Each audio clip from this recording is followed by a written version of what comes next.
값을 지불하신 분이라고 하는 제목 가지고 함께 하나님의 말씀을 나누고자 합니다. 사람이 이 땅을 살아가면서 경험하는 가장 큰 스트레스, 가장 큰 충격 중에 하나가, 큰 아픔 중에 하나가 배우자와의 이별이라고 그래요. 배우자가 떠날 때 인간이 느끼는 가장 큰 스트레스를 겪는다고 합니다. 그래서 서로 사이가 좋을수록 남편이 먼저 가면 아내도 뭐하죠? 곧 이어 따라가는 경우가 많이 있죠. 근데 반대로 이렇게 또 남편이 죽었는데 아내가 그냥 장수하시는 분들도 있어요. 오래 사시는 분들이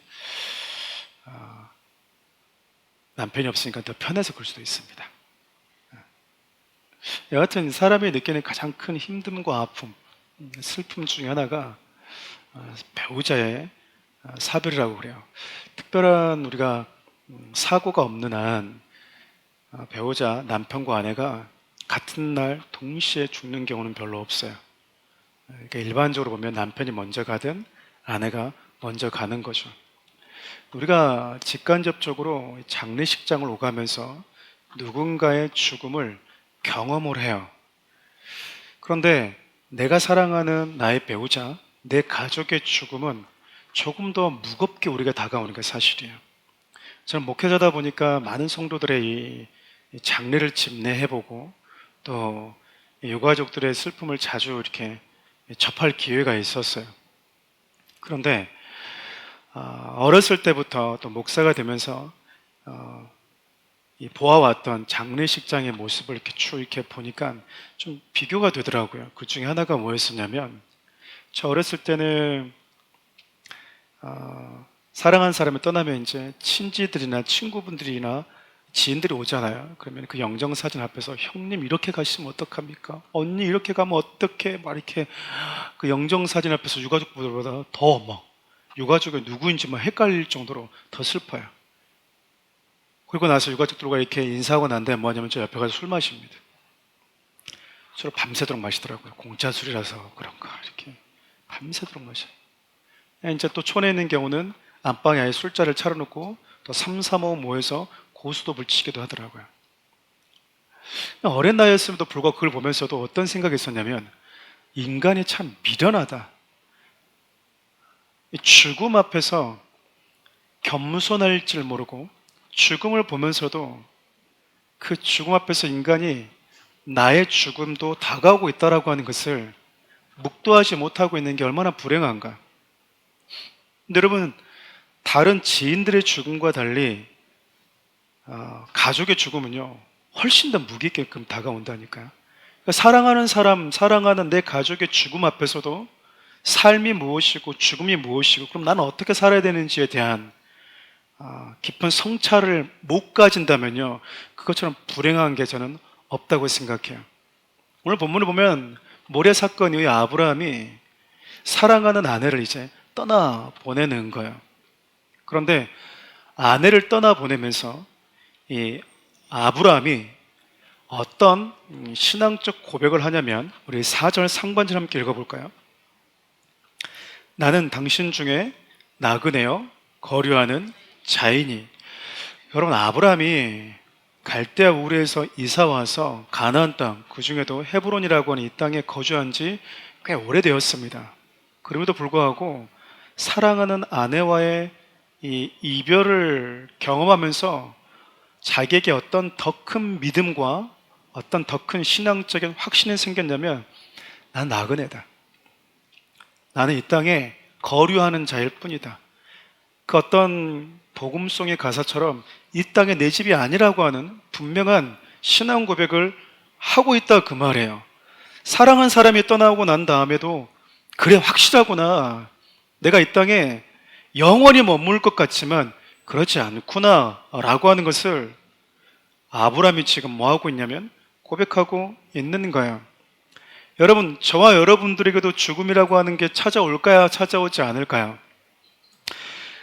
늙어가고 있다라고 하는 것은 죽어가고 있다라고 하는 뜻이고, 나이를 먹고 있다라고 하는 것은 그만큼 내가 이 육체와 결별할 시간이 다가오고 있다라는 거예요.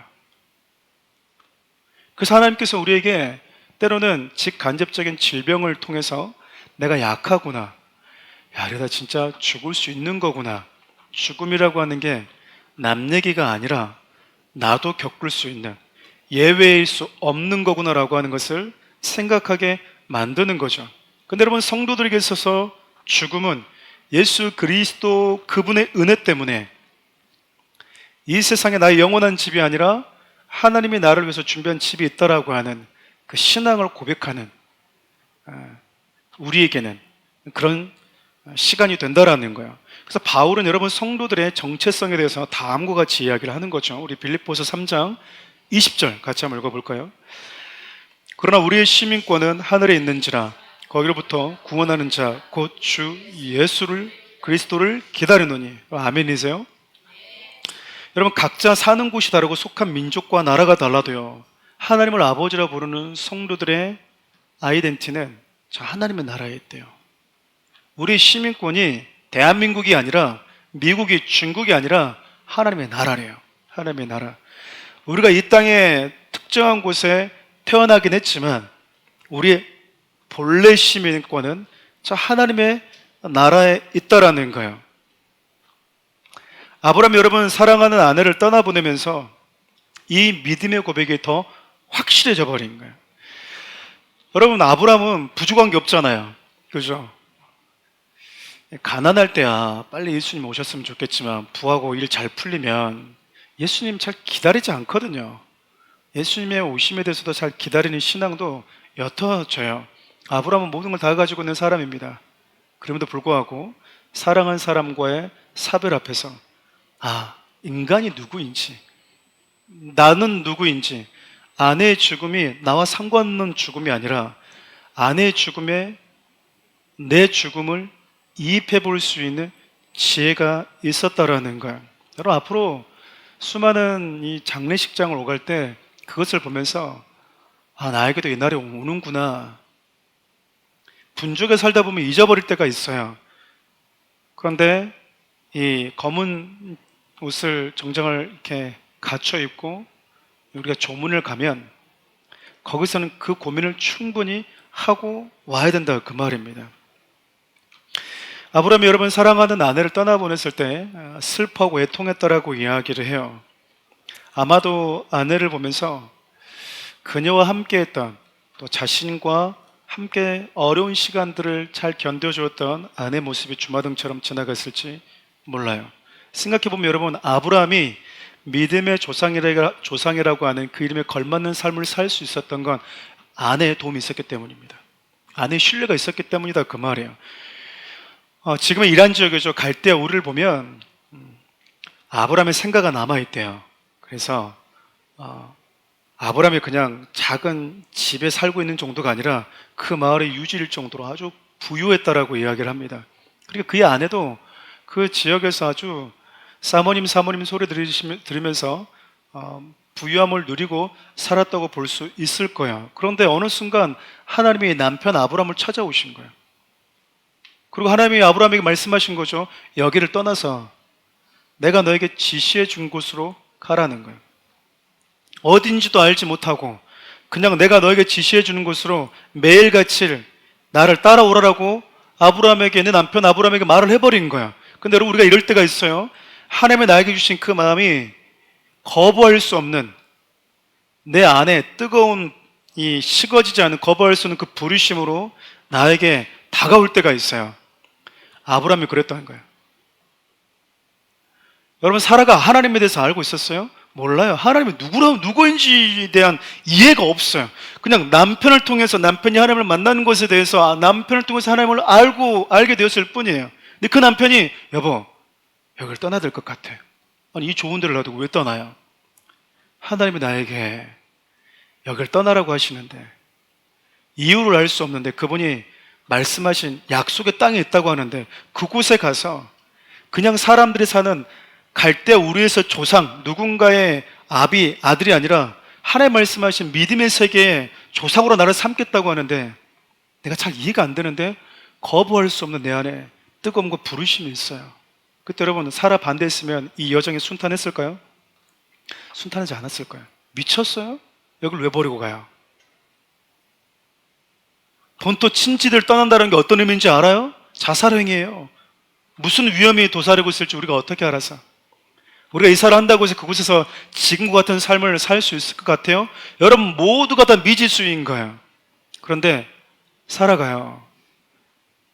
아브라함과 다퉜다라고 하는 말이 하나도 없어요. 여러분 약속의 땅에 도착해서도 아브라함, 자기의 남편인 아브라함이 자기 살겠다고 자기를 뭐라고 속여요? 동생으로 속입니다. 몇 번이나? 2번이나. 이쯤 되면 여러분 남편에 대한 신뢰가 생기겠어요? 또 돈독해지겠어요? 사라지겠어요? 저거는 항상 위기 때 지 살라고 저래. 지만 살라고. 아내도 팔아먹는 놈. 아유 남자 같지도 않는 놈 저거. 에이구 그랬을 거야. 근데 여러분 2번이나 자기 살겠다고 자기 자신을 팔았음에도 불구하고요, 사라가 남편을 얼마나 사랑하고 있는지, 신뢰하고 있는지, 어떻게 이런 그 신앙의 마음을 가질 수 있을까 생각해 보면, 남편의 믿음의 여정이 곧 나의 여정이고, 하나님께서 남편에게 요구하시는 순종의 여정이 곧 나도 걸어가야 될 순종의 여정이라고 하는 남편에 대한 절대적인 신뢰와 남편과 내가 연결되어져 있다라고 하는 완전한 연합의 마음이 없다면 여러분 이건 불가능한 거예요. 근데 여러분 사라만 그랬냐? 아브라함도 사라에 대한 신뢰가 아주 돈독하다라고 하는 걸 알 수 있어요.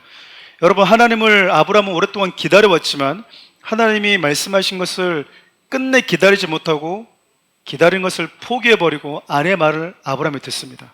그래서 무슨 일을 저지르냐면 사라의 여종이었던 하갈과 함께 동침을 했던 거예요. 하나님은 기다리라고 했는데 사라의 말을 들은 거예요. 그것뿐 아니죠. 하갈을 통해서 이스마엘이라고 하는 아들을 낳았어요. 배는 다르지만 씨는 내 씨잖아요. 아브라함은 사랑스럽죠. 그런데 아내 사라가 아브라함에게 뭘 요구하냐면 이 하갈과 이 아들을 여기서 내쫓으십시오. 이때 사라가 아브라함에게 요구를 했을 때 아브라함이 어떻게 반응하죠? 당신의 수하에 좋은 대로 하세요. 아니 자기 배에서 안 나왔다고 그렇게 하면 돼? 그래도 내 씨인데? 어디서 감히? 그럴 수 있잖아요 여러분. 당시 여성의 지위와 지금의 여성의 지위가 다르거든요.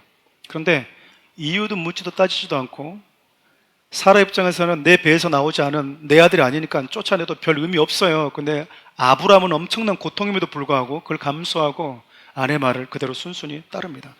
그러니까 여러분 아브라함과 사라 이 둘 사이의 신뢰와 사랑의 관계가 얼마나 끈끈한지 아시겠죠?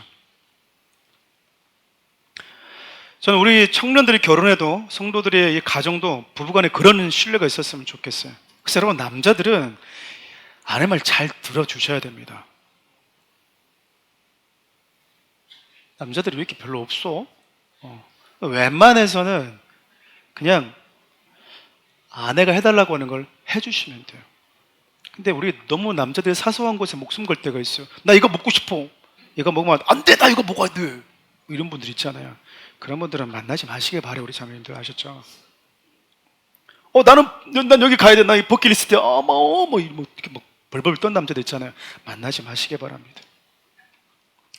작은 거는 작다로 좀 표현해 그렇지만 이 땅에 살면서 어떤 무언가를 누리고 먹고 마시고 즐기는 건 여러분 가능한 한 아내가 원하는 대로 그냥 해주세요.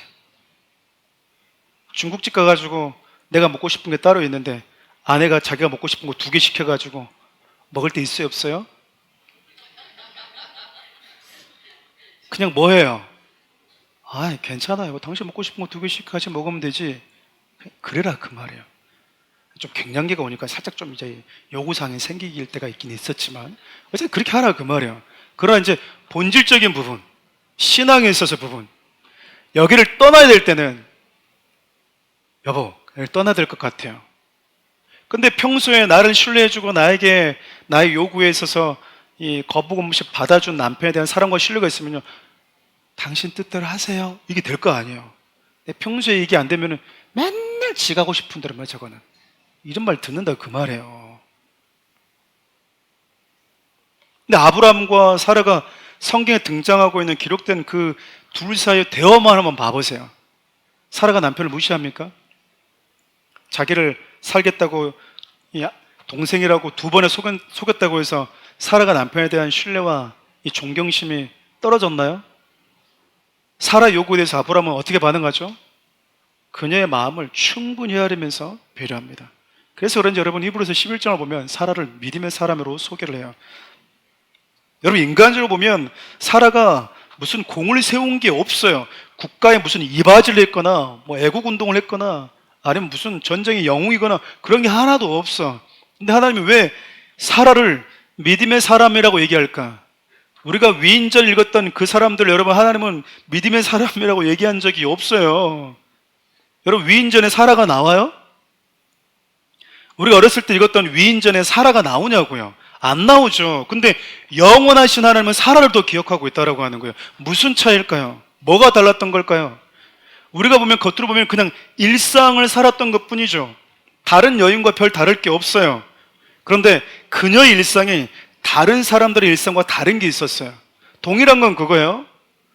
어느 때가 되어서 아들을 낳았고 한 남편의 아내이자 한 아들의 그냥 어미였어. 이거는 똑같아요. 근데 차이가 있었다면 그녀는 그녀의 일상에서 하나님의 말씀을 기억했고 그 말씀을 붙들었고 그 말씀이 내 삶 가운데 그대로 이루어질 거라고 하는 믿음을 가지고 소위 말하는 말씀을 붙들고 살았다 그 말이야. 여러분 창세기를 보면 우리가 살펴보았던 인물 중에 한 사람이 에녹이 있습니다. 하나님이 에녹을 뭐 했냐면 최초로 성경에 등장한 인류 역사 가운데 죽음을 맛보지 않고 데려가 버렸어요. 그만큼 하나님이 에녹을 기뻐하셨다 그 말입니다. 그럼 도대체 에녹이 어떤 삶을 살았길래 하나님이 그를 데려갔는가? 우리 창세기 5장 22절 같이 읽어볼까요? 무두셀라를 낳은 후 300년을 하나님과 동행하며 자녀들을 낳았으며. 특별한 거 있어요 없어요 여기에? 예? 반복된 게 있잖아요. 낳은 후 낳았으며. 그러니까 에녹은 뭐 했다라는 겁니까? 자녀를 낳았대요. 우리 일생과 별 다르지 않아요. 자녀를 낳았대. 평범해 보여요. 근데 그 평범하게 보이는 그 일상이 특별해지는 건 그 일상을 특별하게 만드신 하나님과 동행했대요. 여러분 겉으로 보면 우리 일상이 거기서 다 비슷비슷해 보이는 듯하지만 하나님과 상관 있는 삶을 사는 이가 있고 하나님과 상관없는 삶을 사는 이도 있대요. 저와 여러분들의 삶은 우리의 삶에 누가 개입하냐에 따라서 누구와 함께하고 있느냐에 따라서 의미가 달라지는 거예요.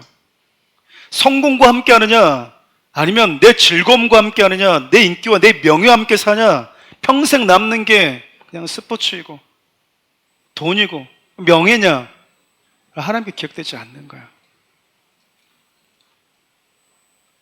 근데 사라는 어떻게 살았대요? 아브라함과 함께 하나님의 말씀 안에서 그 언약을 따라서 살았대요.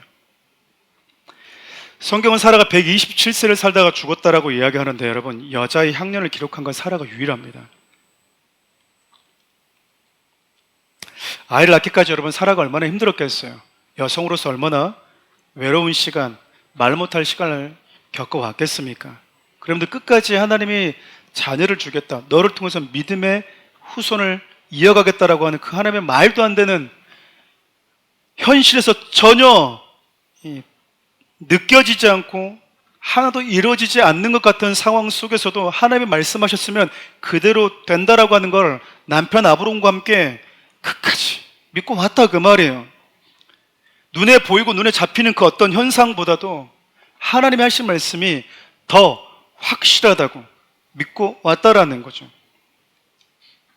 남편이 믿음의 조상으로서의 삶을 살 수 있도록 그리고 자기에게 주어진 하나님의 약속을 끝까지 묵묵히 곁에서 지켜오면서 남편과 함께 믿음의 여정을 걸어온 이가 바로 사라인 거예요. 부부는 여러분 경쟁자가 아니에요. 우리 청년들 결혼할 때도 부부들이 가끔 싸울 때 이렇게 싸워요.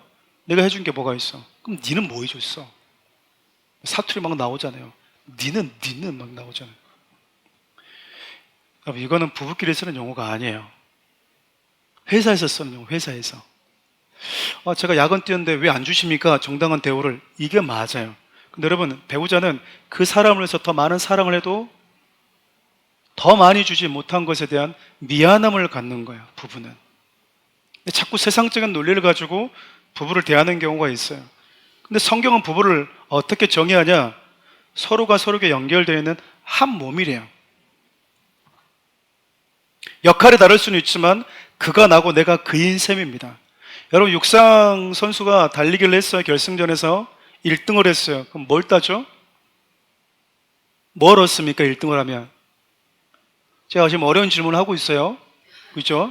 1등을 하면 뭘 달아요? 금메달을 달잖아요. 금메달 어디다 걸어줘요? 수구는 누가 했는데? 수구는 뭐가 했는데? 다리가 있잖아요. 다리다 걸어줘야지 왜 목에다 걸어줘? 어?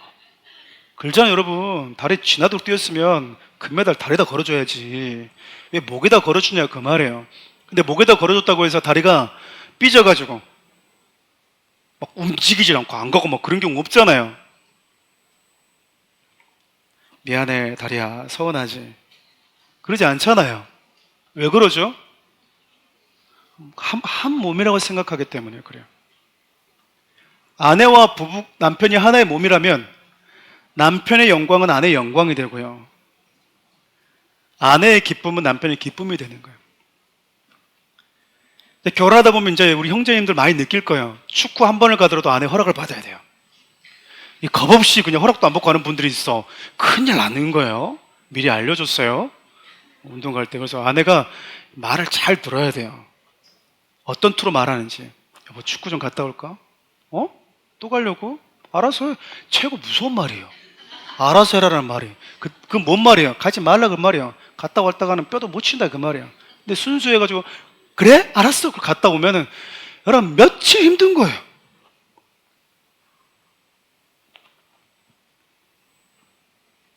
또 아내가 어디 갔다 오고 그러면은 남편이 막 삐져가지고 그러잖아요. 재미있었어? 응. 자기만 놀고 다니는 것 같아. 나는 맨날 뼈 빠지게 일하는 것 같은데.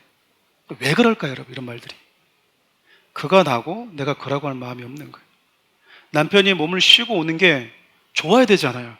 남편이 컨디션이 좋아지고 왔다면 너무 좋아야 되잖아요. 니만 몸이냐? 어? 니만 입이냐? 여러분, 이거는 여러분 되게 유치한 거다 그 말이에요. 뭐 있어? 아, 이번에 신라 호텔 가서 먹고 왔어. 야, 나도 못 먹어본 걸 네가 가서 거기서 먹고 왔어? 맛있디? 어? 맛있어? 나 없이 먹으니까 좋디? 그런 남자들은 만나지 마시기 바랍니다.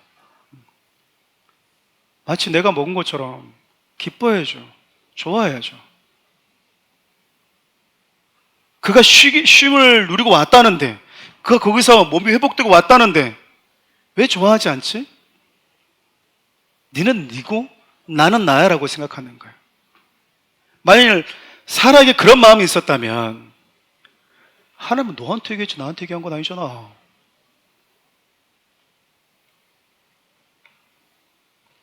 그거는 네 일이지 나하고는 상관없잖아. 그건 당신의 일이지 그게 나하고 무슨 상관이 있어. 그렇게 얘기를 했겠죠.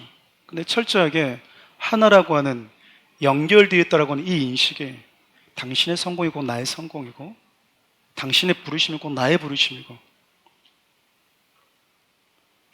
당신이 걸어야 되는 그 여정이 곧 내가 걸어가야 되는 여정이에요 라고 받아들였던 거예요. 그러니까 여러분, 아브라함이 사라가 떠났을 때 얼마나 슬펐겠습니까? 그 힘든 시간들을 자기 곁에서 가장 가까이에서 믿음이 없고 실수했던 온전하지 못했던 자기를 끝까지 배려해주고 믿어주면서 네 같은 게 무슨 믿음의 조상이라고 아내 두 번이나 판 놈이 무슨 조상급이라고 때려쳐라 라고 말하지 않잖아요.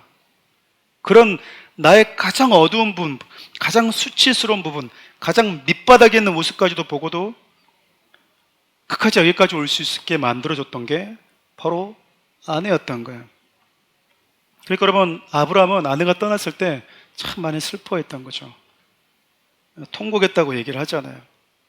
그런 아내를 위해서 지금 아브라함이 매장지를 지금 준비하고 있는 거예요. 오늘 본문이 바로 그 내용입니다.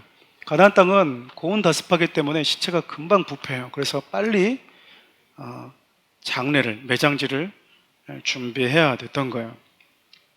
그래서 그가 살고 있던 헤브론 땅에 에브론이라고 하는 그 땅 주위 막벨라 굴에 있는 그 땅 주인에게 아내를 매장할 수 있는 그 동굴을, 그 주의 땅을 나한테 팔라고 아브라함이 지금 요구하고 있는 겁니다. 우리 4절 한번 읽어볼까요? 나는 당신 중에 나그네요 거류하는 자이니 당신 중에서 내게 매장할 소유지를 주어 내가 나의 죽은 자를 내 앞에서 내어다가 장사하게 하시오. 한 번 더 이렇게 반복된 표현일 수 있겠지만 아브라함이 매장지를 요구하기 전에 자기를 어떻게 소개하냐면 나는 나그네요 거류민입니다라고 얘기해요. 아브라함이 헤브론에 산 지가요 롯과 이별한 다음에 그때부터 거의 대부분의 시간을 헤브론에 살았거든요. 그런데 땅을 요구하면서 나 누군지 알지? 나 아브라함이야 라고 말하는 게 아니라 저는 나그네예요. 당신들 가운데 함께 살고 있지만 저는 이 세상에서 나그네와 같습니다 라고 자기를 소개하고 있는 거예요. 여러분, 하나님을 알지 못하는 사람들에게 장황하고 긴 논리적인 설명과 설교보다도요 짤막한 임팩트 있는 한 문장의 메시지가 훨씬 더 그들에게 영향력이 있을 수 있어요. 그들이 꼭 스스로에게 던져봐야 될 질문을 성도들이 던져주는 거예요. 그것이 훨씬 더 마음에 깊이 박힐 때가 있거든요. 죽을 때까지 다 쓰고 죽지도 못할 만큼 어마어마한 재산이 지금 아브라함에게 있습니다. 아브라함은 부자가 아니에요. 거부예요, 거부. 남 부러울 게 없어요. 근데 아브라함이 뭐라고 얘기하죠? 나그네라고 얘기해요. 아니, 다 가진 사람이 나그네래. 보통 우리는 힘들고 어려우면 아이고 얼른 천국이나 갔으면 좋겠다. 일이 술술 풀고 로또가 되고 막 사업이 성공하면은 주여 빨리 오지 마시고 좀 천천히 와 주시옵소서. 또 힘들면 뭐래요? 하나님 빨리 와주세요. 에이, 세상 뭔 의미가 있어? 다 필요 없어. 예수님이나 빨리 왔으면 좋겠어. 그건 여러분 힘들기 때문에 어렵기 때문에 이런 고백을 하는 건요 건강한 신앙 고백이 아니라 오히려 푸념이에요. 푸념. 진짜 멋있는 고백은 모든 게 다 있는데 주위 사람들이 자기는 자식들도 막 성공하고 좋은 대학도 가고 남편 뭐 돈도 잘 벌고 어떻게 애들도 저렇게 착하고 정말 남 부르고 다 가졌어. 자기는 아쉬운 게 도대체 뭐야? 그러면 저는 예수님 빨리 오셨으면 좋겠어요. 멋있지 않아요? 저는 그걸 다 가지고 있어도 저는 이 땅에 큰 미련이 없습니다. 이건 제 집이 아니거든요. 제 영원한 본향이 저 위에 있거든요. 멋있지 않아요? 힘들어 죽겠어요. 예수님 빨리 왔으면 좋겠어. 멋있어요? 멋있어요? 푸념이지 이게? 무슨 신앙 고백이야? 멋있는 단어가 들어가 있는데 멋있지가 않아. 푸념이지. 아브라함은 다 가지고 있었어요. 남 부러울 것 없는. 조금 있다가 나와요. 이들은 모두가 아브라함을 리더십으로 지도자로 생각하고 있었거든요. 근데 자기는 나그네래요. 나그네. 저는 사랑하는 우리 청년들과 우리 교회 모든 성도들이 세상 가운데서 많은 것들을 가지고 성공하고 부유하고 남 부러울 것밖에 없는 걸 다 가지고 있다 하더라도 난 나그네일 뿐입니다. 이 땅에서. 그래서 그것을 갖지 못하는 혹은 가지고 있는 수많은 사람들이 나를 보면서 뭐야 저 사람은? 나 같으면 계속 저 천년만년 여기 살고 싶어 할 것 같은데 이 사람은 저렇게 많은 걸 가지고 부족할 게 없고 떵떵 누리면 살 걸 다 가지고 있음에도 불구하고 하나님이란 분을 기다리고 있네. 그게 신앙이에요. 그게 신앙이라고요. 그때 여러분 그 고백이 훨씬 더 힘이 있지 않겠습니까? 결국 매장지를 달라고는 아브라함이 요구해 햇사람이 다음과 같이 반응을 합니다. 우리 6절 봅시다. 내 주여 들으소서. 당신은 우리 가운데 있는 하나님이 세우신 지도자이시니 우리 묘실 중에서 좋은 것을 택하여 당신의 죽은 자를 장사하소서. 우리 중에서 자기 묘실에 당신의 죽은 자 장사함을 금할 자가 없으리이다. 여러분 지금 읽었던 이 내용을 보면 헤브론에 있는 그 주의 사람들이 아브라함을 누구라고 불러요? 당신은 우리의 지도자입니다. 리더십이다 그 말이에요. 그리고 아브라함이 요구한 것을 거저 주겠대요. 아브라함이 요구하고 있는 그 매장지의 주위에 있는 밭까지 하면 당시의 은으로 400세겔이래요. 은 1세겔이 1.1에서 1.5g이래요. 400세겔이면 얼른 답이 나오죠. 4.4에서 4.6kg이에요. 별거 안 된 것 같잖아요. 근데 이게 지금의 은으로 환산하는 게 아니고 이렇게 환산하면 조금 더 실감에 다가올 거예요. 한 세겔은 노동자가 4일 동안 일해야지 벌 수 있는 돈이에요. 그러면 한 세겔이 4일 동안 일해야 된다면 400세겔이면 1600일 동안 일해야지 벌 수 있는 돈이라고요. 4년 5개월가량 되죠. 몇억 원치예요. 연봉을 5천만으로 잡으면 5, 4, 20, 2억에 2억 5천 정도 됩니다. 어마어마한 돈이죠. 근데 햇사람이 아브라함에게 그걸 뭐 하겠대요? 그냥 주겠대. 그러니까 여러분, 이들이 아브라함을 이방 땅에서 살다가 왔음에도 불구하고 헤브론 땅의 토박이가 아님에도 불구하고 그를 자신들의 리더십으로 인정할 뿐만 아니라 그가 요구하는 것은 무엇이든지 내가 손해인지 알면서도 기꺼이 주고 싶어 할 정도로 아브라함에게 호의적이었다고 하는 것은 아브라함이 그 땅에서 어떻게 살았는지를 충분히 이렇게 생각하게 만들잖아요. 여러분 7절과 12절 보면 자신에게 호의를 베푸는 헤브론 사람들에게 아브라함이 엎드려서 그들에게 감사를 표현합니다. 아브라함 역시 자신을 리더십으로 여기는 사람들 앞에서 겸손했고 예의를 갖출 줄 아는 사람이었던 거예요. 여러분 해준 것도 없는데 미운 사람이 있죠. 근데 어떤 사람은 막 해주고 싶어. 맛있는 것도 사주고 싶고 뭐 선물도 주고 싶고. 여러분 어떤 사람이에요? 해준 것 없이 미운 사람이 되면 안 돼요. 누굴 만나든지 어딜 가든지 사랑과 존경을 받는 하나님의 사람들이 하나님 되기를 원하신다라는 거죠. 독특한 것이 뭐냐면 여러분 아브라함이 매장지를 주겠다라고 하는 햇사람들 호의를 거절하고 자꾸 값을 주고 사겠다고 말을 해요. 그럼 만약 여러분들에게 공짜로 뭐 2억에서 3억어치 가까이 되는 땅 주겠다고 하면 여러분 어떻게 하실래요? 아이고 뭐 이런 걸 그냥 오셨어요? 땅 먼저 안 가져오시고 여기다 사인하면 돼요? 아유 고맙네 감사해요. 자 이거 자 금고에 넣어놔. 진짜죠? 후회하지 않는 거죠? 각서 한 번 더 써주면 안 돼요? 뭐 우리 그럴 줄도 몰라. 그잖아. 확실하게 좀 하려고 그래요. 왜 값 주고 살려고 했을까? 제가 부교육자 생활하다 보면 담임 목사님이 리더들과 성도들에게 가끔 공짜 좋아하는 그 근성에 대해서 일침을 가할 때가 종종 있었어요. 여러분 세상에 공짜 있어요 없어요? 공짜 없어요.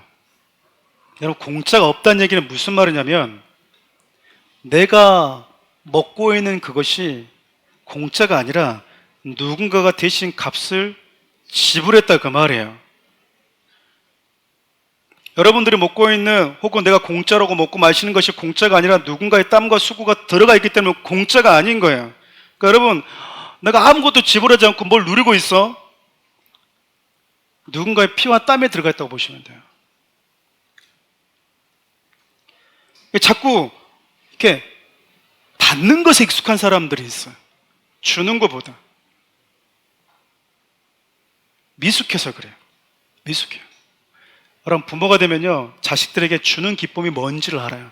근데 받는 즐거움만 느껴본 친구들은 주는 즐거움이 뭔지를 몰라. 받으면서 자기가 뭐 대단하다고 생각해.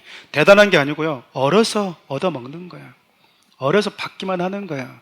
줄 수 있는 줘야 되겠다고 하는 베풀어야겠다고는 아직 인지가 없다고. 여러분 사랑하는 우리 교회에서 여러분들이 먹고 마시는 그 모든 것들이요 공짜인 것 같죠? 아니요. 사랑하는 성도들의 섬김과 그들의 수고가 묻어있는 드림이에요. 여러분 먹으면서 뭐 해야 돼요? 나 김밥 소고기 김밥 없어요?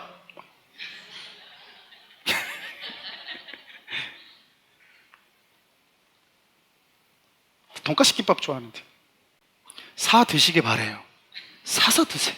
이 앞에 김밥집 생겼더만 사 드시기 바래요. 그러니까 내가 무언가를 누리고 먹으면서 내가 대가 없이 먹고 있다? 반드시 기억하셔야 돼요. 누군가 값을 지불했다라는 거예요. 그걸 저와 여러분들이 먹고 누리고 있는 거예요. 오늘 말씀의 결론이자 여러분과 마지막으로 나누고 싶은 부분이 바로 이 부분이에요. 아브라함이 왜 거저 준다고 하는 것을 400세겔이나 되는 그 어마어마한 금액을 지불하고 샀는가? 왜 꼭 샀는가? 그냥 주면 받으면 되는데 왜 샀을까? 왜 꼭 자기의 소유권을 아브라함이 가지려고 했을까? 우리 창세기 15장 15절에서 16절 상반절을 먼저 한번 읽어보고 좀 더 이어가 봅시다. 너는 장수하다가 평안히 조상에게로 돌아가 장사될 것이요 내 자손은 4대 만에 이 땅으로 돌아오리니. 하나님은 아브라함의 가나안 땅을 주시면서 뭐라고 말씀하셨냐면 네가 들어온 이 약속의 땅에서 너와 너의 후손들이 살게 될 거야. 근데 지금 아브라함은 후손이 보여요, 안 보여요? 후손이 없어. 누구밖에 없어요? 이삭 딱 한 명이에요. 그리고 하나님의 지금 말씀하시는 후손은 아브라함의 죽은 후에 몇백 년이 돼서 들어올 거예요. 이 일이 진짜로 이루어질지 안 이루어질지도 솔직히 몰라. 근데 아브라함이 뭐 한 거죠? 믿은 거예요. 하나님이 아브라함에 말씀하셨어요. 너는 장수하다가 세상을 떠날 것이다. 여러분, 장수하다가 혼자 잘 먹고 잘 사는 얼마나 좋아요? 남 부러울 만한 인생을 살다 간 거예요.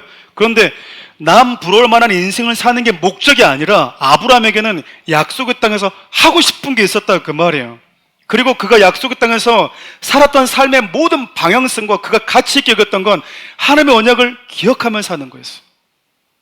그리고 내가 기억하고 있는 하나님의 약속을 내 후손들도 기억하도록 해주는 거예요. 하나님은 말씀하시고 그 말씀하신 것을 반드시 이루시는 분이라고 하는 걸 나만 믿는 것이 아니라 내 후대 후손들도 그 하나님을 추억하고 기억하고 알 수 있게 해주고 싶었던 거예요. 여러분, 아브라함이 만약에 땅 준다고 덥석 받았으면 어떤 일이 벌어졌을까요?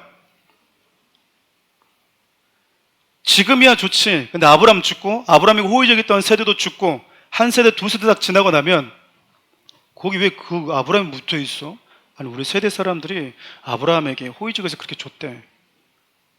우리나라 지금 필요한데 여기다 무슨 또 뭐 건물도 좀 지으려고 하는데 불편한데 내가 가져갈게. 그러면 아브라함과 아브라함 후손들이 여기 소유권을 주장할 수 있는 권리가 있어요, 없어요? 없지. 없어요. 세상은 그런 곳이에요. 충분히 나에 대해서 지금 당신들이 가지고 있는 호의는 너무 고맙지만 아브라함이 값을 주고 산 것은 나와 나의 후손들, 하나님의 약속, 언약을 믿고 이 땅에 들어오는 자들이 너희들 있기 이전부터 나를 통해서 하나님이 그 언약을 어떻게 신실하게 이루어오셨는지를 아브라함이 값을 주고 사면서 소유권에 대한 시비가 이 이후에도 없도록 법적 절차를 완벽하게 매듭짓고 있는 거예요. 지금 여러분 이 메시지를 누가 듣고 있냐면 모세를 통해서 가나안 땅에 들어가기 전에 이스라엘 백성들이 듣고 있어요. 보통 창세기, 출애굽기, 레위기, 민수기, 신명기를 모세 5경이라고 그래요. 모세가 썼다는 이야기인데 모세가 가나안에 들어갔어요? 못 들어갔어요? 못 들어갔어요. 모압 평지까지 거기까지 있었어요. 가나안 땅을 여호수아를 통해서 들어갔다 그 말입니다. 이 말은 창세기부터 신명기까지 모세경을 언제 썼다는 이야기일까? 그러면 살아있을 때 가나안에 들어가기 전에, 아직 들어가기 전이에요. 그러니까 들어가기 전에 지금 모세를 통해서 하나님이 아브라함을 통해서 하셨던 그 약속을 지금 온 민족들이 요단강을 건너서 가나안에 들어가기 전에 지금 듣고 있는 거예요. 그럼 이들은 들어가서 이제 확인하게 될 거 아닙니까? 진짜 아브라함이 값주고 산 건지, 하나님이 진짜 아브라함에게 그 약속을 하셨는지, 아브라함은 그 약속을 기억하고 우리 후손들이 들어올 걸 알고 하나님이 나와 너희들에게 약속한 그 땅이라고 하는 그 하나님의 약속과 언약을 기억하도록 만들기 위해서 값주고 산 막벨라 굴이 있는가를 후손들이 들어와서 확인하게 될 거예요. 자기에게 약속하신 그 약속에 자기 세대에 와서, 자기 후손들의 출애굽 세대들 와서 직접 보고 확인하는 시간이 올 거라고 하는 걸 아브라함은 알고 있었어요. 그래서 값주고 산 겁니다. 값주고 안 샀으면 확인할 길이 없잖아요. 실제로 여러분 여호수아를 보면 이 헤브론을 누가 차지하냐면 유다 지파 갈렙이 이 헤브론을 차지합니다. 그리고 사무엘 하로 넘어오면 이 헤브론에서 다윗이 왕이 돼요. 말씀을 마무리하려고 그래요. 여러분, 헤브론이라고 하는 이름 자체가 연합이라고 하는 것, 교제와 사귐의 의미가 있어요. 아브라함이 약속의 땅에 들어와서 이 왜 헤브론에 끝까지 죽을 때까지 머물렀고 이 헤브론 땅에 자기 아내를 머물려고 했을까라고 생각해 보면 그 지역이 가지고 있는 이름이 우리에게 충분한 메시지를 주고 있다고 생각해요. 아브라함은 하나님과 연합을 이룬 상태에서 죽을 때까지 그 연합을 누리면서 그분과 함께 사귀는 삶을 죽을 때까지 살았다 그 말이에요. 여러분, 사람이 죽으면 보통 자기 고향에 묻히기를 원하잖아요.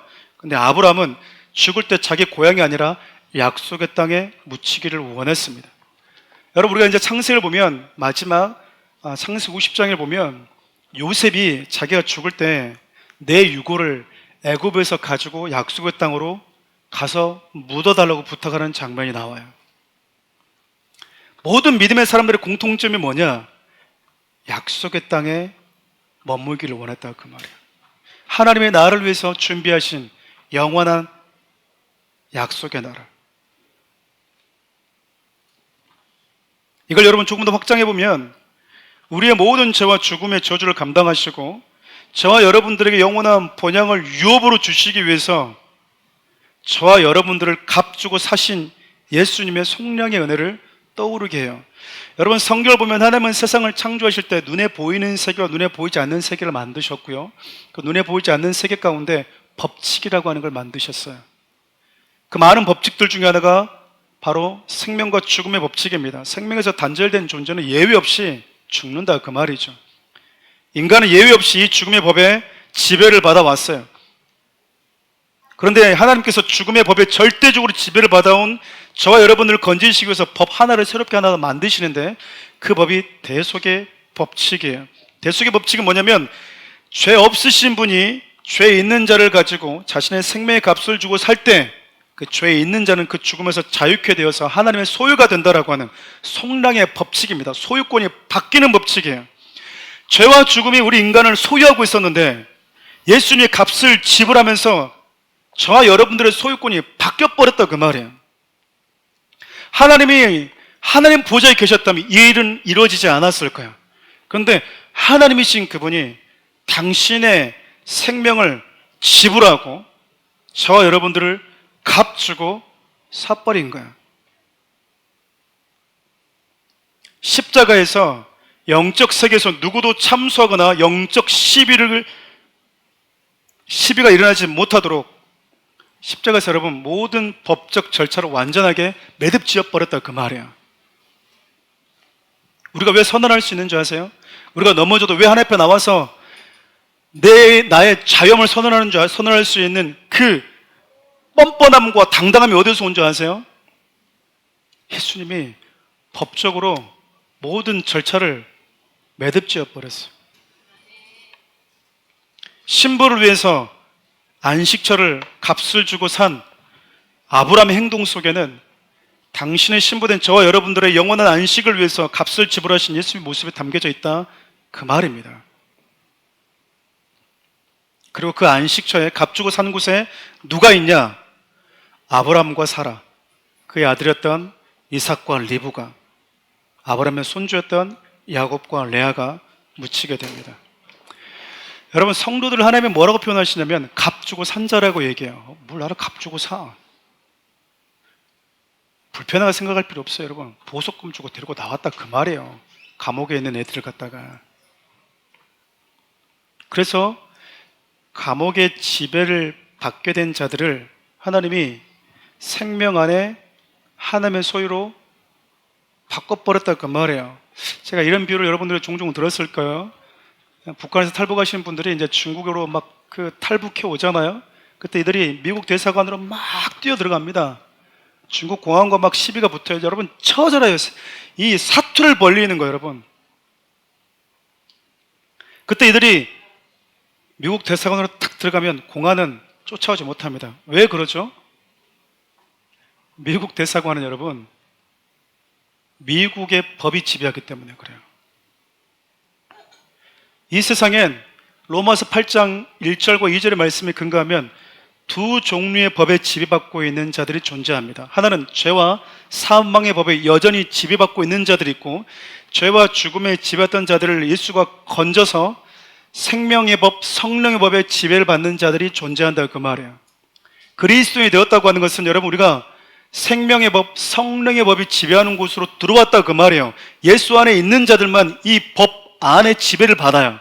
예수 바깥에 있는 자들은 여전히 죄와 죽음의 법의 지배를 받게 됩니다. 저와 여러분들이 예수 안에 있었다, 그 말은 예수님이 모았다는 얘기입니까? 값주고 사왔다, 그 말이에요.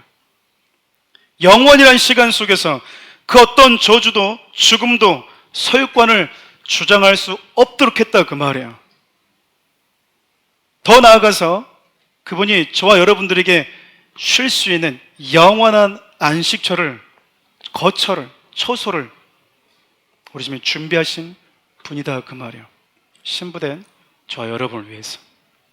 사랑하는 우리 청년들, 사랑하는 우리 성도님들, 성경을 보면 여러분 하나같이 하나님이 독생자를 내어주실 만큼 포기할 수 없었던 저와 여러분들을 위해서 무엇을 하셨는지를 수많은 믿음의 사람들을 통해서 계속해서 들려주고 계세요. 보여주고 계신다, 그 말이에요. 그리고 아브라함이 참 아름답게 살았던 믿음의 사람이라고 하는 것은 그냥 너는 장수하다가 갈 거야, 그러면 장수하면 돼요. 잘 먹고 잘 누리면 돼요. 그런데 약속의 땅에서 굳이 준다고 한 그 땅을 값을 집어넣어 살면서 하나님, 몇백 년 이후의 일이지만 당신이 하신 말씀은 반드시 이루어질 것이고, 그 몇백 년 이후에 나의 후손들이 이 땅에 들어올 때 하나님은 살아계시고, 하나님은 내가 애굽에 있기 전부터 나를 이곳으로 인도하시겠다고 우리 조상에게 이미 말씀하셨고, 그 말씀을 이제야 성취하셨구나 라고 하는 걸 확인하고 볼 수 있도록, 값을 주고 사지 않으면 세상은 또 이것을 막 없애버릴 거니까 제가 값 주고 사서 남겨두겠습니다. 먼 훗날 내 후손들이 이곳에 들어올 때 이걸 보게 될 거 아니에요. 사랑하는 우리 청년들, 여러분들 늘 청년일 것 같죠? 기성세대가 돼요. 그리고 노인세대가 될 거예요. 나는 나 혼자인 것 같지만 내가 원하도 원치 않든 누군가의 모델이 되고 있고, 누군가의 직간접적인 긍정적이든 혹은 부정적이든 영향을 미치면서 살고 있어요. 여러분, 다음 세대들에게 어떤 모습을 여러분들이 보여주고 들려주면서 살지 여러분 선택하셔야 돼요. 내 삶을 통해서 하나님의 언약을 기억하도록 해주는 사람, 내 인생이 하나님이 하신 약속을 하나님은 반드시 이루신다라고 하는 그것을 들려주는 인생으로 살 수 있도록,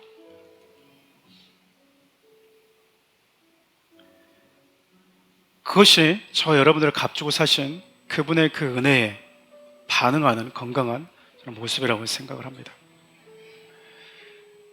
이렇게 찬양할 텐데, 그 어떤 죄와 죽음의 저주도 마귀 우리에게 참수할 수 없게 된 것은 영원한 재판장 되신 그분이 저와 여러분들 향해서요, 이제 너는 내 소유야라고 꽝꽝꽝 판결을 때렸기 때문이에요.